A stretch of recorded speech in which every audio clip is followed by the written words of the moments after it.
කොහොමද ඔයාලට අදත් ඔයාලා හැමෝම සාදරයෙන් පිළිගන්නවා අපේ ෂේන් සිනමා YouTube channel එකට. හිතන්න ඔයාගේ ඇඟේ කිසිම අවයවයක් හොලවන්න බැරුව හුස්ම ගන්න විතරක් පුළුවන් මට්ටමට ඔයාව පණ පිටින් අක්‍රිය වුණත් තවත් විනාඩි 20කින් මුළු ඇඟම පණව නැති වෙන දරුණු විසක් ශරීරගත වුණ ගෑනු කෙනෙක් ඉන්නවා. ඒ අතරම එයා කැලෑවේ මැද දරුණු මිනිමරුවෙක්ගෙන් බේරෙන්න ඒ කරන අමානුෂික සටනක් ගැනයි අද අපි කතා කරන්න යන්නේ. 2024 දී රිලීස් වුණ Don't Move කියන මූවි එක ගැනයි අද අපි කතා කරන්න යන්නේ. ඒ වගේම ඔයා අපේ channel එකට අලුත් නම් අපිව subscribe කරන්නත් අමතක කරන්න එපා.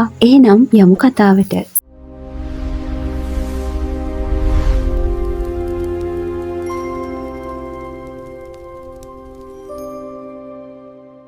සේරා හිටියේ එයාගේ ජීවිතයේ විඳපු ලොකුම වේදනාවත් එක්ක. එයාගේ එකම පුතා නෝවාව එයාට සදාටම අහිමි වෙලා තිබුණේ. ජීවිතය සම්පූර්ණයෙන්ම කඩා වැටුණු සේරා උස්කඳු මුදුනකට කෙළවරට වෙලා අඬමින් එයාගේ ජීවිතය නැති කරගන්න තීරණ කළා හිටියේ. අන්න ඒ වෙලාවේ හදිස්සියෙම මිනිස්සෙක් එයාගේ ඉස්සරහට ඇවිත් හිට ගන්නවා. එයාගේ නම ඊතන්. ඊතන් කියනවා සේරාගේ වේදනාව එයාට හොඳට තේරෙනවා කියලා. මොකද එයාගේ කොලෙජ් කාලේ පෙම්වතිය පාරේ වුණ ඇක්සිඩන්ට් එකකින් නැති වුණ නිසා ඒ සිද්ධියෙන් එයාත් ගොඩාක් මානසිකව වැටිලා හිටියේ. එයාගේ හිත හදාගෙන තියෙන්නේ මනෝවිද්‍යාඥයෙක්ගෙන් උදව් අරගෙන තමයි. ඊතන් ගොඩාක් වෙලාවට සේරාට ගොඩාක් කරුණු පැහැදිලි කරලා දුන්නා. අන්තිමේදී සේරා තමන්ගේ ජීවිතේ නසා ගන්න තිබුණ අදහස අතහැරලා දෙන්නම කන්දෙන් පහළට බහින්න පටන් ගන්නවා. ඊතන් ඉස්සරහින් ගියා. පාකින් එකට ආවම සේරා දකිනවා ඊතන්ගේ කාර් එක එයාගේ කාර් එකටම හේතු කරලා පාක් කරලා තියෙනවා කියලා. කාර් එක කොච්චර ළඟින් තිබුණද කියනවා නම් සේරාට එයාගේ කාර් එකේ දොරවත් අරගන්න බැරි වුණා. ඊතන්ට ඒක තේරිලා එයා ඒ කාර් එක පැත්තට යනවා. සේරාත් එයාට උදව් කරන්න ඉස්සරහට ආවා. හැබැයි ඒ වෙලාවේ සේරාගේ ඇහැ ගැටුනේ ඊතන්ගේ අතේ තියෙන කුඩේට. සේරා ආසතියා බැලුවම කාලගුණය හොඳට පැහැදිලි. ඒත් ඊතන් කුඩයක් අරගෙන හිටියේ. එයා කිව්වේ එයා හැම වෙලේම කලින් ලෑස්ති වෙලා ඉන්න කැමතියි කියලා. හදිස්සියවත් වැස්සොත් කියලා. ඒත් ඒ වෙලාවේ සේරාට මොකද්ද සැකයක් හිතුණා. ඇයට යමක් තේරෙන්නත් කලින් ඊතන් විදුලි වේගෙන් ඒ කුඩෙන් ඇයට ඇන්නා. ඇත්තටම ඒක සාමාන්‍ය කුඩයක් නෙමෙයි. කුඩයක් වගේ හදපු ඉලෙක්ට්‍රික් ෂොක් දෙන ආයුධයක්. සැර ෂොක් එකක් වැදුන ගමන් සේරාගේ ඇස් පෙනීම අඳුර වෙලා ඇයතනම සිහිය නැතුව ඇදගෙන වැටෙනවා.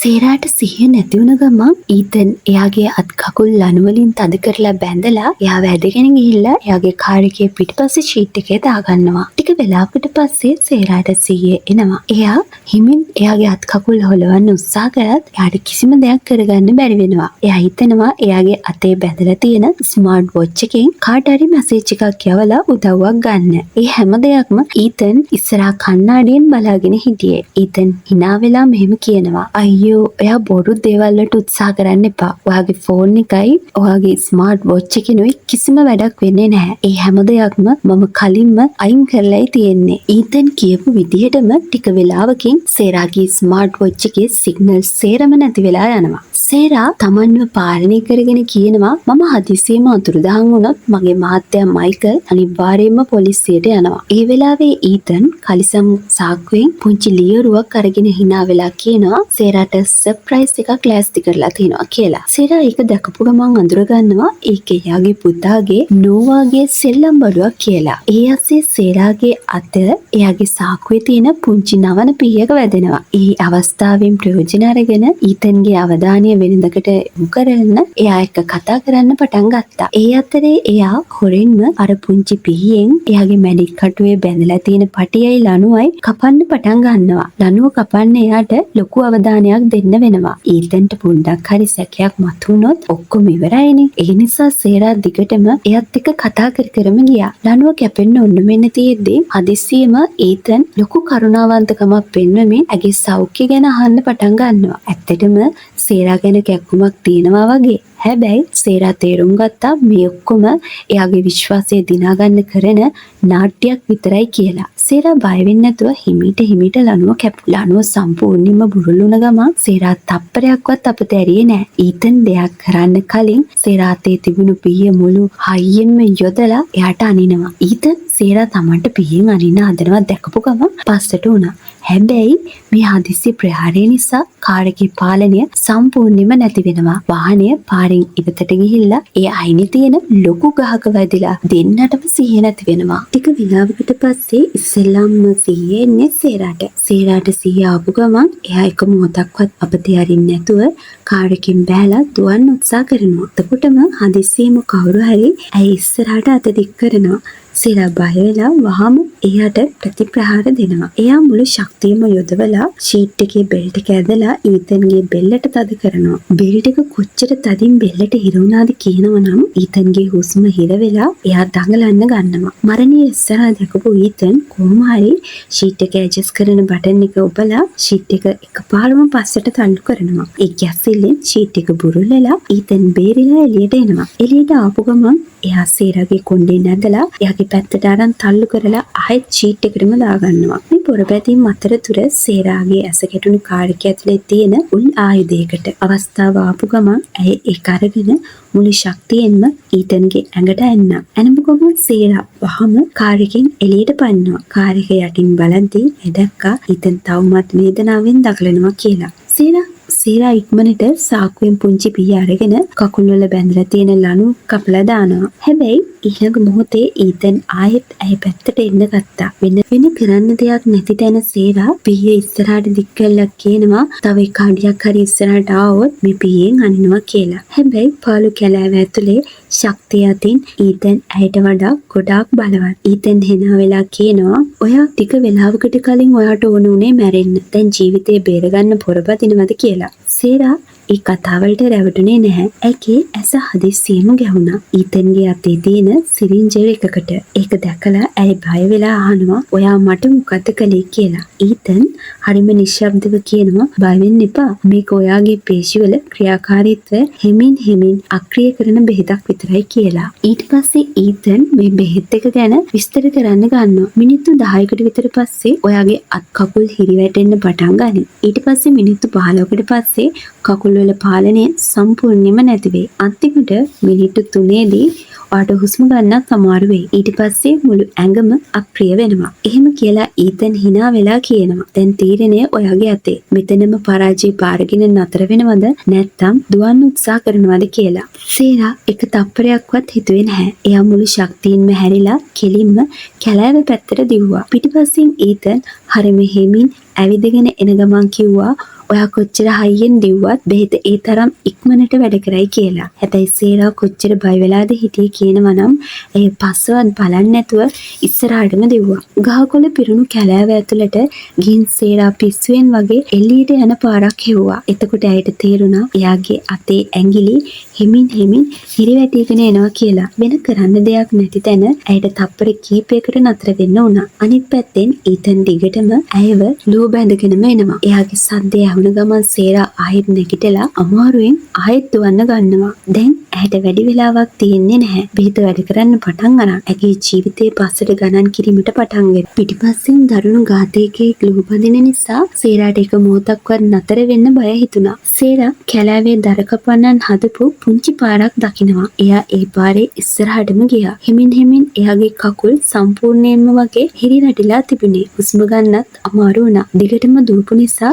හෘද ස්පන්දනයත් ගොඩාක් වේගවත් වෙලා යන හැම තප්පරයක්ම ඇයව මරණයට ළඟා කරනවා වගේ දැනුනේ. ඉස්සරහට යද්දී සේරා පුංචි ගඟක් අයිනට ආවා. ගඟ දැකපු ගමන් එයාට අදහසක් ආවා. එයා හිතුවේ වතුර පාරත් එක්ක පහළට ගියොත් ඊතන්ට එයාව අල්ලගන්න බැරි වෙයි කියලා. හැබැයි ඒ වෙනකොට බෙහෙතේ බලපෑම ගොඩාක් වැඩි වෙලා තියෙන්නේ. එයා එයාගේ කකුල් පණ නැති වෙලා තිබුණ නිසා එයාට ඇවිදින්නත් බැරි වුණා. වෙන කරන්නම දෙයක් නැති තැන එයා බඩ ගාගෙන ඉස්සරහට යනවා. ටික දුරක් යද්දී එයා දකිනවා පුංචි ගුහාවක්. සේරා ඉක්මනට ඒ ගුහාව ඇතුළට රිංගනවා. එයා හිතනවා මේ පාර නම් ඊතන්ට එයාව හොයාගන්න බැරි වෙයි කියලා. හැබැයි අවාසනාවකට ගුහාව ළඟම ලොකු කුඹි ගොඩක් තියෙනවා. සේරාගේ මුළු ඇඟම හිරිවැටලා තිබුණා. එයාව කුඹි කන වේදනාව හොඳටම දැනුණා. ඇය දත් මිටි කාගෙන හැම දෙයක්ම දරාගෙන ඉන්නවා. පොඩ්ඩක්වත් සද්ද කරේ නැහැ. ඊතන් ගුහාව වටේම එයාව හොයලා එක වෙලාවකට පස්සේ සේරා එතන නැහැ කියලා හිතලා එතන යන්න හදද්දිම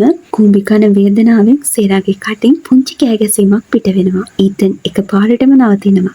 හැබැයි එයා කෙලින්ම ගුහාව ඇතුළට ආවේ නැහැ. ඒ අවස්ථාවෙන් ප්‍රයෝජන අරගෙන සේරා මුළු ශක්තියම යොදවලා එළියට ඇවිත් කොහොම හරි ගඟ ළඟට එනවා. එයාට එයාගේ ඇඟට පණ තිබුණේ නැහැ. බැලන්ස් එක නැති වෙලා ඇය වේගෙන් ගලන වතුරට වැටෙනවා. පෙරළේ හිටපු ඊතන් කේන්තියෙන් කකුල ගසන්න විතරයි පුළුවන් උනේ. එයාට බලාගෙන ඉන්න උනා සේරා ගහගෙන යනවා. සැර වතුර පාර වෙලාවකට සේරාගේ ඔළුව යටටම යවුවා. වෙලාවකට උඩට ආවා. එයාට කරන්න දෙයක් තිබුණේම නැහැ. කොහොම හරි ජීවිතේ බේරගන්න කියලා ප්‍රාර්ථනා කරන්න විතරයි එයාට තිබුණේ. ටික වෙලාවකින් වතුරේ ගහගෙන යන්දී එයාට ලොකු කිලි කොටයක් දකිනවා. ඉතින් ඒක දැකපු ගමන් සේරා එයාගේ මුළු ශක්තියම ඒක අල්ල ගන්නවා. ඊට පස්සේ ඒ ලී කොටේ සරණි එයා කොහොම හරි ගඟ අයිනට එනවා. ගඟ අයිනට ඇවිල්ලා අයිනේ තියෙන ගහක මුලක් අල්ලගෙන අමාරුවෙන් ගොඩට එනවා. ඒ වෙනකොට ගොඩාක් වෙලා ගිහින් තියෙන්නේ. ඒත් එයාගේ පුංචි සෙලවීම පවා ලොකු සටනක් වුණා. ඇයි පොඩ්ඩක් හරි හොලවද්දී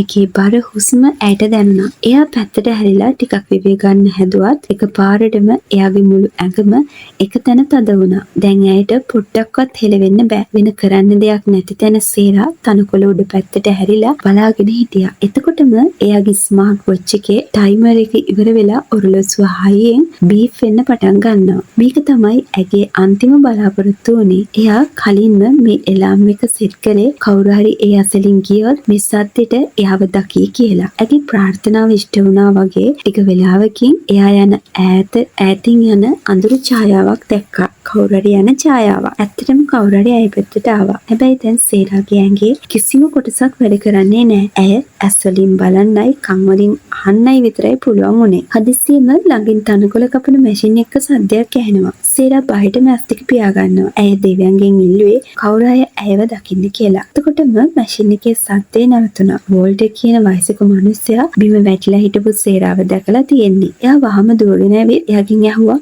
මොකද්ද උනේ කියලා. සේරාට කතා කරගන්න බෑ.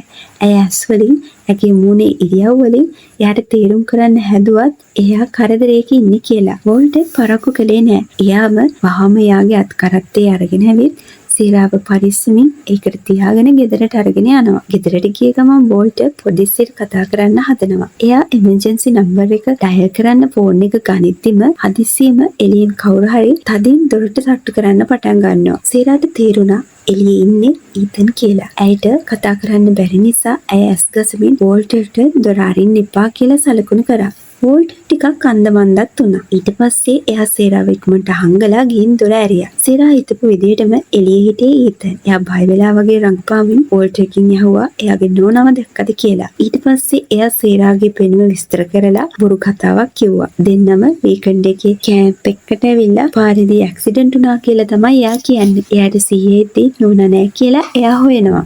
ඊතන්ගේ කතාව අහලා වෝල්ටර් ටිකක් හිතන්න උනා. ඉස්සෙල්ලා තීරණය කරා ඊතන්ට එළියෙන් ඉන්න කියලා පොලිසියට කෝල් කරන්න. හැබැයි ඊතන් අවසර නැතුවම ගෙට ඇතුළු වුණා. ගෙට ඇතුළු වෙලා එයා හැම කාමරයක් දිහාම බැලුවා. හැබැයි සේරාව නම් එයා දැක්කේ නැහැ. ඊට පස්සේ එයා සෝෆා එකේ වාඩි වුණා. වෝල්ටර් මේ හැසිරීම ඇල්ලුවේ නැහැ. එයා කේන්තියෙන් ඊතන්ට ගෙදරින් එළියට යන්න කියලා කෑ ගැහුවා. නැත්තම් පොලිසියට කෝල් කරනවා කියලා. සෝෆා එක පිටිපස්සේ හැංගිලා හිටපු සේරා දැක්කා වෝල්ටර් බය නැතුව ඊතන්ට මුහුණ දෙනවා. ඇයට හිතුණා දැන් එයාගේ ජීවිතේ බේරෙයි කියලා. හැබැයි එතකොටම ඊතන් හයියෙන් අඬන්න පටන් ගත්තා. මේ හැසිරීම දැකලා වෝල්ටර් බය වුණා. ඊතන් කියනවා එයා එයාගේ නෝනාට ගොඩක් ආදරේ. ඇගේ මානසිකත්වයත් හොඳ නැහැ. සමහර වෙලාවට එයාට සන්නේ හැදෙනවා. එයා ඇව අත්හැරේ නෑ කී අඬනවා. හැබැයි ඇගේ ගෙදර අය එයාලා වෙන් කරන්න හදනවා කියලාත් කියනවා. ඊට පස්සේ ඊතන් වෝල්ටර්ට වැඳලා ඉල්ලනවා පොලිසියට කෝල් කරන්න එපා කියලා. කතාව අතරතුර වෝල්ටර් එයාගේ නම අහනවා. ඒක ඇහුණ ගමන් ඊතන් ටිකක් නිශ්ශබ්ද වුණා. ඊට පස්සේ එයාගේ කටින් පිට වුණේ මැරුණු පරණ පෙම්වතියගේ නම. ඊට පස්සේ එයා ඒ පෙම්වතිය ගැන සංවේදීව කතා කරන්න පටන් ගන්නවා. වෝල්ටර්ගේ ඇහැටත් කඳුළු ආවා. ඊතන්ගේ බොරු කතාවට වෝල්ටරුත් රැවටුණා. වෝල්ටර් පොලිසියට කෝල් කරන එක අත්හැරලා සේරාව හිමි එළියට යවන්න හිතුවා. හැබැයි එතකොටම ඊතන්ගේ සාක්කුවේ තිබුණ ෆෝන් එක රින් වුණා. ඒ සද්දෙට වෝල්ටර්ගේ මූණත් වෙනස් වුණා. එයාට මතක් වුණා ඊතන් කලින් කිව්වා ඇක්සිඩන්ට් එකේදී ෆෝන් එක නැති වුණා කියලා. දැන් ඊතන්ගේ බොරුව අහුණා. තමන්ගේ බොරුව අහුණ බව තේරුණු ඊතන් හයියෙන් වෝල්ටර්ගේ නම කියලා කෑ ගැහුවා. වෝල්ටර්ට තේරුණා මේ මිනිස්සයා හැසිරීම නැහැ කියලා. වෝල්ටර් කරදරයක වැටෙන්න ඕනේ නැති නිසා බොරුවක් කිව්වා. සේරාගේ පිටිපස්සේ ස්ටෝර් කාමරේ ඉන්නවා කියලා. ඊතන් ස්ටෝර් කාමරේ පැත්තට යද්දිම වෝල්ටර් පිටිපස්සෙන් තල්ලු කරා. ඊතන් බිම වැටෙනවා. වෝල්ටර් ඒ වෙලාවෙම පොලිසියට කෝල් කරනවා. ඊතන් මේක දැකලා වෝල්ටර් එක්ක ලොකු පොරබැඳීමක් වෙනවා. ඊතන් කියන්නේ වයසින් බාල කෙනෙක්. හැබැයි වෝල්ටර් ලේසියෙන් පරාජය පාරගන්නේ නැහැ. ඊතන් දිගටම අහනවා සේරා කොයිද කියලා. හැබැයි වෝල්ටර් නම් මේ දේවල් කියන්නේ යන්නේ නැහැ. ඊට පස්සේ ඊතන් උපක්‍රමයක් යොදනවා. එයා එකපාරම අරයව කතාවට අල්ල ගන්නවා. ඔයාට ඔයාගේ නෝනාව බලන්න ඕනද? එයා දැන් ඉන්නේ කොහොමද කියලා අහනවා. ඒක ඇහුන ගමන් වෝල්ටර්ගේ හිත කඩා වැටෙනවා. ඒ මොහොතේම ප්‍රයෝජන අරගෙන ඊතන් බිම තියෙන දියුණු පීය අරගෙන කෙලින්ම වෝල්ටර්ගේ කකුලට අනිනවා. වෝල්ටර් කෑ ගහගෙන බිම වැටෙනවත් එක්කම ඊතන් නම් නතර වෙන්නේ නැහැ. එයා දිගටම අනිනවා. අන්තිමේදී පීය පපුවටම ඇන්නා. සිරා හැංගිලා මේ හැම දෙයක්ම බලාගෙන ඉන්නේ. වෝල්ටර් ලේ බිලක් මැද බිම වැටෙනවා. සිරාගේ අන්තිම බලාපොරොත්තුවක් නැති වෙනවා. ඒ වෙලාවේ ෆෝන් එකෙන් පොලිස් නිලධාරියා කෑ ගහනවා ඇහෙනවා. ඊතන් ෆෝන් එක අරගෙන බිම ගහලා කඩනවා. ඊට පස්සේ එළියට ගිහින් පෙට්‍රල් කෑන් එකක් අරගෙන ඇවිත් මුළු ගෙදරටම පෙට්‍රල් හරනවා. සිරා බයෙන් වෙවුලනවා. හැබැයි එයාට තේරෙනවා බෙහෙතේ බලපෑම අඩු වෙනවා කියලා. එයාගේ ඇඟිලි හොලවන්න පුළුවන් වෙනවා.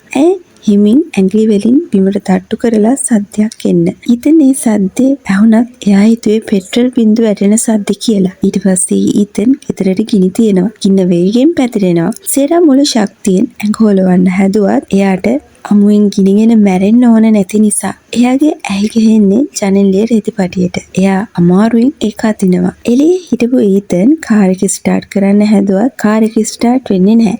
එයා පිටිපස්ස බලද්දි ජනෙලේ රෙද්ද හෙල්ලෙනවා. සේරා ජීවිතුන් අතර කියලා තේරුණු ඊතන් ඇතුළට ඇවිත් සේරාව ඇදලා එළියට එනවා. ඊතන් සේරාව කාර් එක ඇතුළට දාලා ගිනි ගන්න ගෙදර දිහා බලාගෙන ඉන්න සලස්සනවා. ඊට පස්සේ දෙන්න පිටත් වෙනවා. පාරේදී ඊතන්ගේ ෆෝන් එක එකපාරම රින් වෙන්න ගන්නවා. එයාගේ දුවගේ හඬ. එතකොටයි සේරා දැනගන්නේ ඊතන්ට පවුලක් ඉන්නවා කියලා. නෝනිකුයි දුවකුයි ඉන්නවා කියලා එයා දැනගන්නවා. එයා හැම වීකෙන්ඩ් එකම බොරු කියලා කැලෑවට ඇවිත් මේ වගේ දේවල් කරනවා. හැබැයි මේ පාර එයාගේ දුවයි නෝනයි එයා ඉන්න තැනට එන්නයි හදන්නේ. ඊතන් සේරාව අරගෙන ආයෙත් අර ඇක්සිඩන්ට් එක උන තැනටම එනවා. ඩිකි ඇරලා ආයෙමත් අර ඉන්ජෙක්ෂන් එක අතර ගද්දිම එතෙන්ට පොලිස් නිලධාරියෙක් එනවා. සේරා කතා කරන්න හැදුවට සේරාගේ කටහඬ නම් ආවේ නැහැ. ඊතන් කිව්වේ මගේ නෝනා බීලයි ඉන්නේ කියලා. හැබැයි නිලධාරියාට ටිකක් සැකයි. නිලධාරියා ඊතන්ගේ ලයිසන් එක ඉල්ලනවා. එතකොට නම් ඊතන් පොඩ්ඩක් පටලැවෙනවා. නිලධාරියාට සේරාව දැකලා එයාට තේරෙනවා එයාට හුස්ම ගන්න අමාරුයි කියලා. නිලධාරියා පිස්තෝලය ගන්න හදද්දිම ඊතන් ලොකු යකඩයක් අරගෙන නිලධාරියාගේ ඔළුවට ගහනවා. නිලධාරියා එතනම මැරෙනවා. ඊතන් එයාගේ පිස්තෝලිය අරන් සාක්ෂි මකන්න හැදුවත් හැබැයි එයාට ඉන්ජෙක්ෂන් එක කාර් එක ඇතුලේ කියලා මතක වෙලා. දැන් සේරාට ටිකක් පණ ඇවිත් තියෙන්නේ. එයාට කතා කරන්නත් පුළුවන්. ඊතන් එක්ක සේරා කතා කරන්න ගන්නවා. සේරා එයාගේ දුව ගැන කතා කරනවා. ඊතන් කියන්නේ එයාගේ පෙම්වතිය මැරෙද්දී එයාට දැනුණු අමුතු සතුට ගැන. ඒකෙන් තමයි එයා මිනි මරන්න පටන් ගත්තේ කියලා. ඊතන් හිතුවා සේරාට තවත් ජීවත් වෙන්න බෑ කියලා. හැබැයි සේරා කාර් එකේ තිබුණ ඉන්ජෙක්ෂන් එක අරගෙන ඊතන්ගේ කකුලට අනිනවා. හැබැයි එයාගේ ඇඟේ පණ නැති නිසා ඉන්ජෙක්ෂන් එක ඇතුළට ගියේ නැහැ. ඊතන් hina වෙලා සේරාව ඇදගෙන විලක් ළඟට අරගෙන යනවා. එතනදී ඒ ඔරුවට දෙන්නම නගිනවා. ඔරුවේදී සේරා දැක්කා ඊතන්ගේ ඉන්නේ පිස්තෝලයයි පීයයි තියෙනවා. සේරා අඬනවා වගේ රඟපාලා මැරෙන්න කලින් මගේ පුතාගේ ලී ඔරුව අතට ගන්න ඕන කියලා කියනවා. ඊතන් ඒකට රැවටිලා සාක්කුවට අත දාද්දිම සේරායි පීයේ කෙලින්ම අරගෙන ඊතන්ගේ උගුරට අනිනවා. පිස්තෝලයත් බිම වැටෙනවා. සේරා වෙඩිත් තියෙනවා. ඔරුව හිල්ලලා වතුර පිරෙන්න පටන් ගන්නවා. ඔරුව ගිලෙනවා. සේරාත් ගිලුණා වගේ තිබ්බට එයා ආයෙත් ඔළුව උඩට ගන්නවා. ඇයි ජීවිතුන් අතර. සේරා වෙරළට එනවා. එතකොටම ඊතන්ගේ කෑගහීම ඇහෙනවා. එයා මරණාසන්නව වැටලා ඉන්නේ. සේරා එයා ළඟට ගිහින් කියනවා thank you කියලා. ඊතන් පුදුමෙන් වගේ බලනවා. සේරා කියනවා ඔයා එදා මට හමු නොවුණා නම් මාව පැහැරගත්තේ නැත්තම් මට මරණේ ඉස්සරහට යන්න උනේ නැත්නම් මම කවදාවත් ජීවිතේ වටිනාකම තේරුම් ගන්නේ නැහැ. පුතා නැති වුණාට පස්සේ මට ජීවත් වෙන්න ඕනුනේ නැහැ. හැබැයි මරණයත් එක්ක සටන් කළාට පස්සේ මට තේරුණා ජීවිතේ කොච්චර වටිනවද කියලා. අන්තිම හුස්ම සටන් කරන්න ඕනි කියලා. අද කතාව ගැන ඔයාලා හිතන දේ පහලින් කමෙන්ට් කරන්න යන්න අමතක කරන්න එපා. මේ වගේ ලස්සන මූවි රිවිව් බලන්න අපේ ෂේන් සිනමා channel එකත් subscribe කරලා bell icon එකත් click කරලා තියාගන්න. එහෙනම් මේ වගේ තවත් වීඩියෝ එකකින් ආයෙත් හමු වෙමු. හැමෝටම සුබ දවසක්.